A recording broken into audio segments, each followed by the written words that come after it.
When were you introduced to as a hustle crack? I don't know what age, but pretty early on. But it became a business. Yeah. When I first started selling drugs, it was like you got three options. You got jail, death, and a little bit of people make it. That's a reality. I think the problem is now no one looks at that reality. In April 2010, Emory Jones stepped out of Otisville Federal Correctional Institution in upstate New York, and nothing about it looked ordinary. No cooperation deal, no plea bargain, no paperwork with names crossed out or handed over.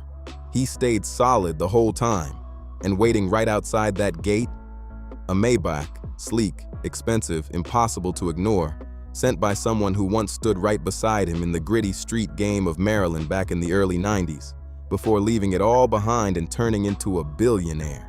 So the real question starts buzzing. What did Emory Jones actually know about Sean Carter that federal prosecutors could never lock down? And think about this. Why would one of the richest figures in music send a luxury car to pick someone up straight from a federal prison? That move alone had people talking. Sean Carter and Emory Jones both came up in the Marcy houses, a massive public housing complex in Bedford-Stuyvesant, Brooklyn, packed with over 1,700 units and a long history dating back to 1949.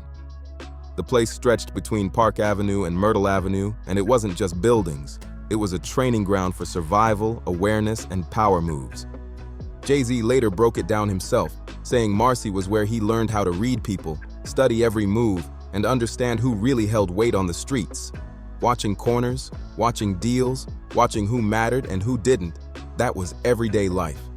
Well, it takes a lot of trust to do what you did for them and what they did for you. Absolutely. Right? What characteristics did Jay-Z have that gave you the confidence that he was going to be loyal to you, although you was in jail and had to come home? Because I looked at it like this. From day one, the main thing I did to set the tone was, when I used to call home, I used to tell my brothers, y'all don't owe me nothing. Start there. What we did for each other, we did from here. So once you clear that slate coming from me, that's that balance right there. Like, I can't look at it like you owe me something and the world owe me something. That's where we go wrong once we go in the system. We put that pressure on everybody around us like somebody owe us something. And Emory Jones was right there in that same world from the jump. They weren't just acquaintances. They were moving in the same tight circle, alongside people like Ty Smith, who would later help manage Jay-Z's rise for decades. By 1989, Carter and Jones were already locked into something deeper than music. It was business, but not the kind you'd put on a resume. This was the crack era, when the streets across New York shifted fast and the underground economy exploded. Marcy houses felt that shift heavy, just like everywhere else. Jay-Z has openly talked about it, how the money came quick, faster than anything legit around him, and how the system around it pulled people in. He admitted he stepped into that world as a teenager, and Emory was right there with him, building and running operations that, by the early 90s, had grown into a full network. By that point, things had already grown way beyond Brooklyn. This wasn't small time anymore. Back in the late 80s, Marcy houses mirrored what was happening all across New York during the crack epidemic. Fast turnover, heavy poverty, and a street economy that paid quicker and more consistently than anything legal the neighborhood could offer. That environment pushed people into tough choices, and the pressure was real every single day. Jay-Z talked about it himself, watching dealers right from his building window as a kid, studying every move before he ever stepped into that world. He didn't just jump in blind. He learned by observing, picking up the patterns, the risks, the rewards. So when he and Emory finally started moving together, they already understood the system from top to bottom, the pricing, the relationships, and how to stay low-key while handling business. For 210 months. And I'm gonna walk in here, not gonna walk back out. Once you put it into that, that small chapter space, you can really grow. So for me, I've never felt like giving up, never. And despite what some might think, it didn't begin in Maryland. It all started right there in Marcy. Emory went by the name Vegas on the streets, and that name carried weight. Jay-Z even put it straight into his music before Emory ever faced a courtroom. On Can I Live, the opening track from Reasonable Doubt, released June 25, 1996, Jay made it clear, This verse was about Emory Jones and how he earned that name, Vegas. The story wasn't hidden, it was right there in the lyrics. Jay used that verse to break down the mindset behind the street life, what it offers, what it takes, and why people choose it when options feel limited. He laid it out in a way that showed the gap between the street economy and the legit world, especially for someone starting with nothing. And when Vegas was mentioned in that track, it wasn't random. It was direct, it was intentional, and people who knew exactly what he meant. Reasonable Doubt would later be called one of Jay-Z's most honest projects. And putting Emory's name right at the start, that wasn't by accident. It was a loud signal of the bond they shared and the code they stood on. Anyone from Marcy listening back in '96 could connect the dots instantly. And at that time, Emory was still out, still free, still part of that story unfolding in real time. I think the beauty of him that everybody got to understand, he stays on his time. He's not chasing. He stays on his time and at his pace. And staying on his time and his pace that gave him the leeway to be in the position he's in. By the early 1990s, this whole thing had already outgrown Brooklyn. It was moving on a completely different level. Emory wasn't thinking block to block anymore. He was thinking state to state, expanding the vision way past Marcy. Maryland's Eastern Shore became the next move, a stretch of quieter towns like Salisbury, Cambridge, and Easton that played by totally different rules than Bedford-Stuyvesant. Out there, the setup was different. Less law enforcement pressure, fewer established crews, and way bigger profit margins. That shift changed everything. Product coming down from New York could sell for prices that Brooklyn corners couldn't even touch. Emory saw the opportunity and didn't hesitate. He built a distribution network across the Eastern Shore that prosecutors would later label as large scale. This wasn't random movement. It was structured, organized, and spread across multiple counties with serious reach. And during those key growth years, Jay-Z was right in the middle of it. In his memoir, Decoded, he spoke on that time in Maryland, describing how intense it got. Situations turning chaotic, tensions rising, and major investigations closing in. He even mentioned shootouts in clubs and entire crews getting picked up, showing just how risky things became as the spotlight got brighter. Biographer Zach Greenberg put numbers to it, and they were eye-opening. The operation was allegedly moving around a $20,000 kilogram each week, and during peak moments, that number could jump fast, depending on how it was handled, pushing the value way higher. That kind of scale brought serious attention, and every move came with pressure. Jay also described those long I-95 drives, moving carefully, staying alert, with product hidden in vehicles to avoid detection. One moment he pointed out was a trip south with it stashed in the sunroof. Tight, risky, and one wrong move could have ended everything. What'd you learn on the street? Because you talk about being 13 and selling crack. Did that teach you something of how to be a successful businessman, or how we all are? Say it, but they don't really take it in, you feel what I mean? Right. So that was the only options. There ain't no getting around it. As much as we like, yo, let's go keep it real, it's like, nah, we really betting on the wrong things, right? Because there's no real win situation. Every mile came with exposure, and he knew it. By his own account, Jay-Z was operating at the street level within Emory's system during that time. And those Maryland years, they weren't separate from his music. They helped shape it. The stories, the tension, the realism, it all fed into Reasonable Doubt. That album didn't come from imagination. It came from lived moments tied directly to those I-95 runs and everything that came with them. Those Eastern Shore corners and courtroom moments Jay-Z later spoke about in Decoded weren't just stories. They were direct reflections of real situations. The way he broke things down in his music, all those sharp details about the drug trade, didn't come from imagination or clever metaphors. They came straight from those years he and Emory were making those intense runs south from Brooklyn. Reasonable Doubt, the album that put Jay-Z on the map, wasn't just music.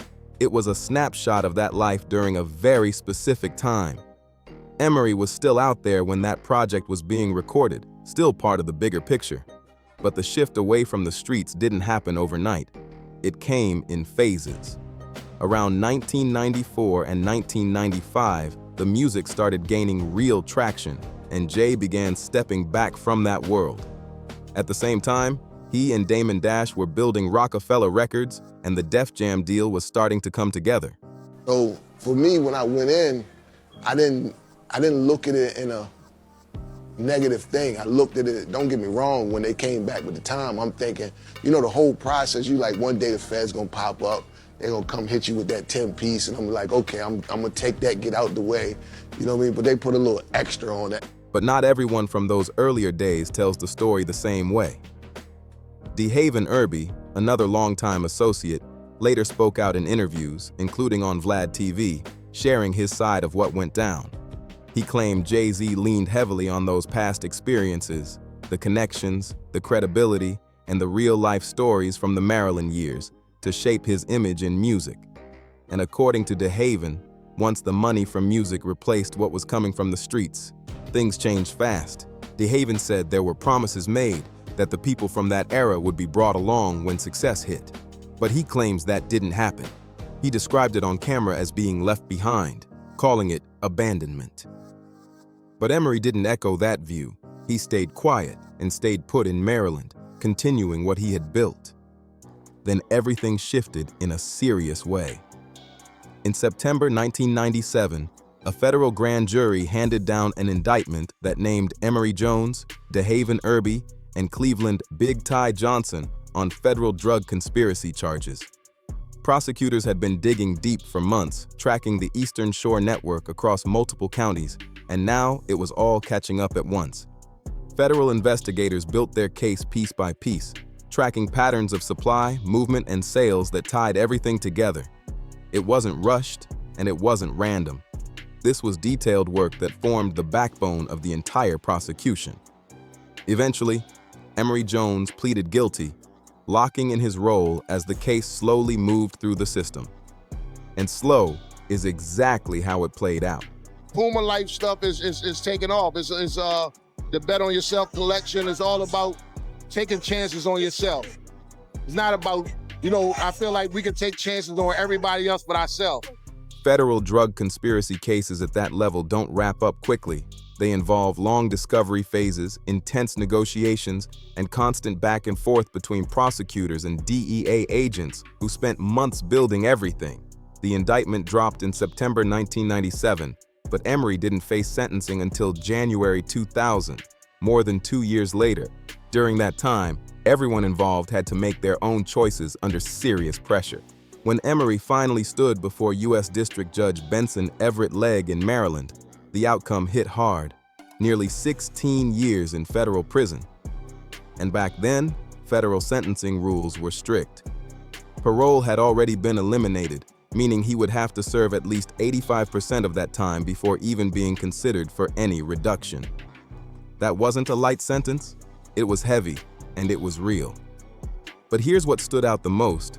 Through all of it, Emory said nothing about Jay-Z.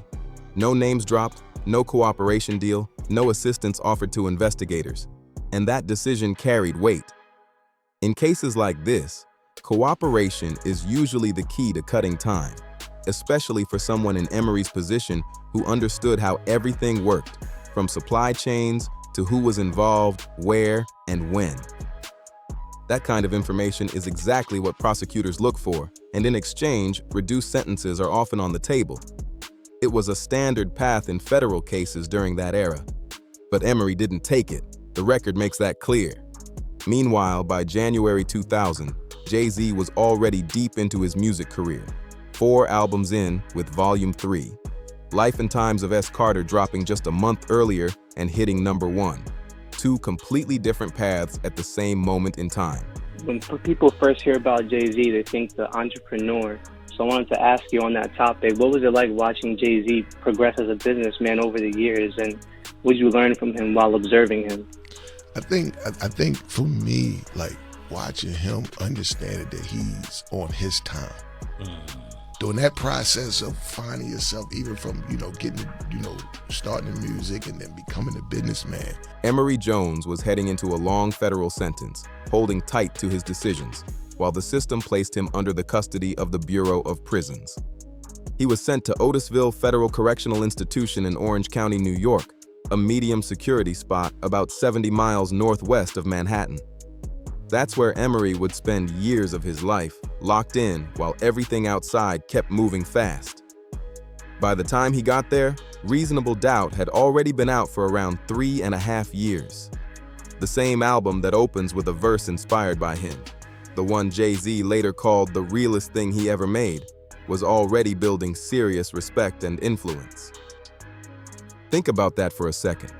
The album with Emory's name in it, tied to his story and his reputation, was circulating everywhere while he was stepping into federal custody.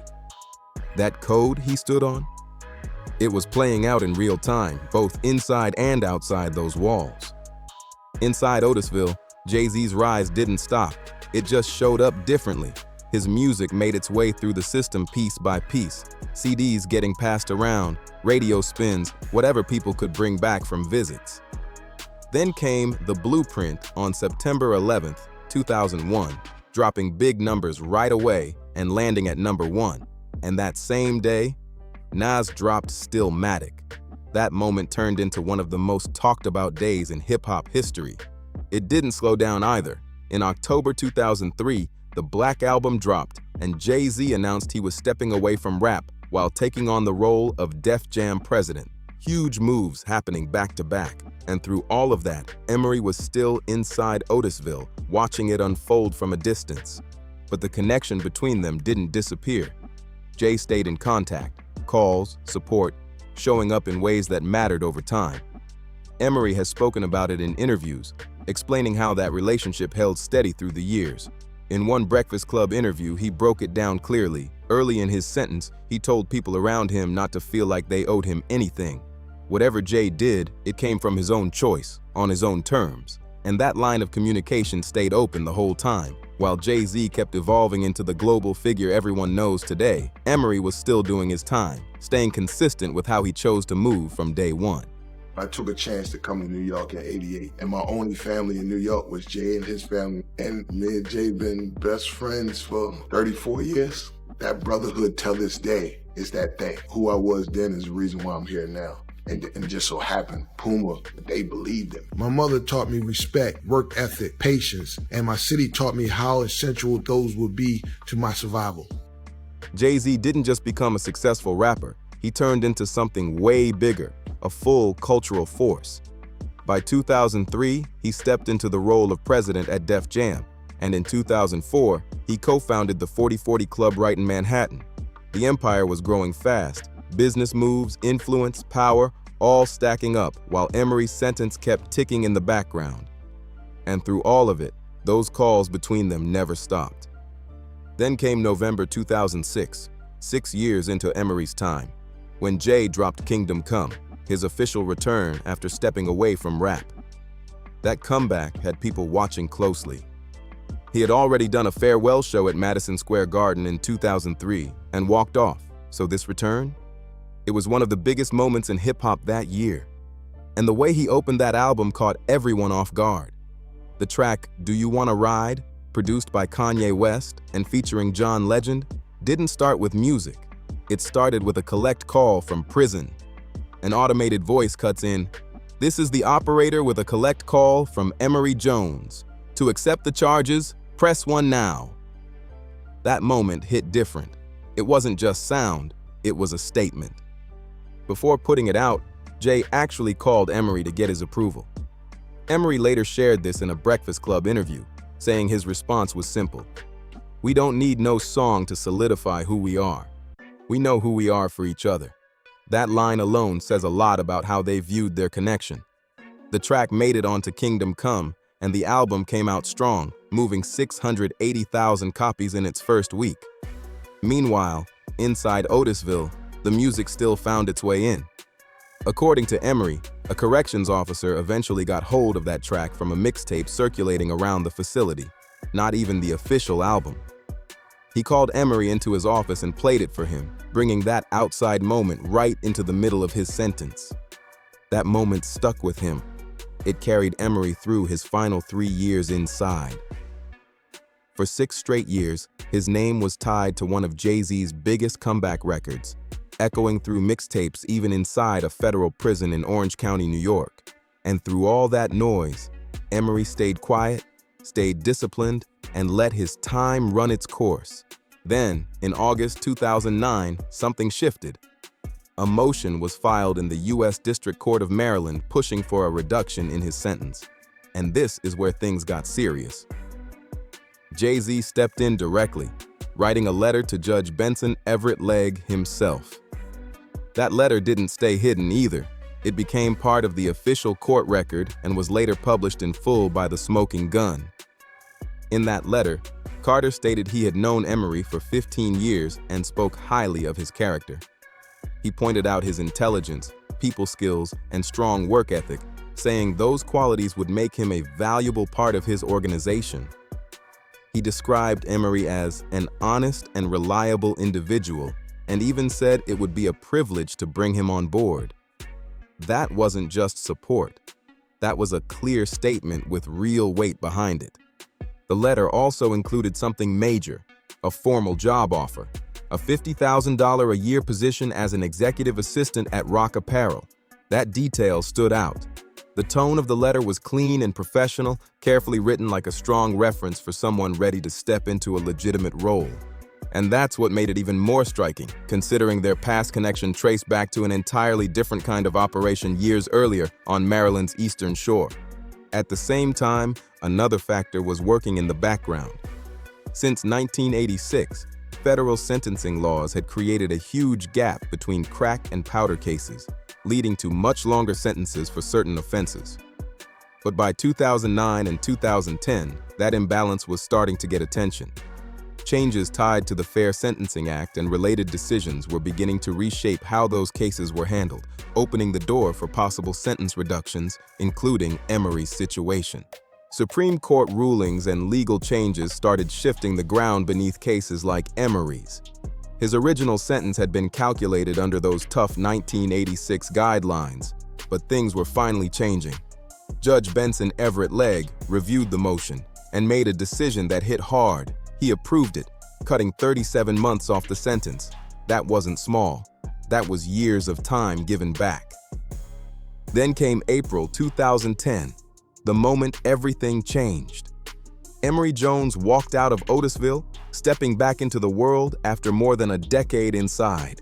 And right there, waiting for him, that same image that raised eyebrows, a Maybach parked outside the gate, ready, quiet, but loud at the same time. Once he was out, Emory didn't waste time. He stepped straight into Roc Nation as the head of lifestyle, taking control over brand strategy, fashion partnerships, and apparel direction. And Paper Planes, the streetwear brand he co-founded with Jay-Z back in 2008 while he was still locked up, started growing fast. That brand expanded into major retail and even secured a partnership with Puma, turning into something real and global. But Emory's focus didn't stop at business. In interviews with The Breakfast Club and Complex, he spoke on a bigger mission, what life after prison should look like, not just for him, but for others coming home trying to rebuild. He talked about creating opportunities for people who understood that system firsthand, giving them a real shot instead of a closed door. And one thing he made clear, he pushed back on the idea that Jay-Z saved him. In his own words, "From day one, I told my brothers, y'all don't owe me nothing." That mindset never changed. He did his time, stayed solid, and never put anyone else in the spotlight during it all. Think about the full circle. Jay-Z's debut album opens with a verse inspired by Emory Jones. His 2006 comeback kicks off with a collect call from Otisville. There's an official court letter from Jay asking for his sentence to be reduced. And after all that, after years of silence, Emory walks out to that Maybach waiting at the gate. If you want more stories like this, make sure you like, subscribe, share, and drop a comment with your thoughts. There's always more to uncover.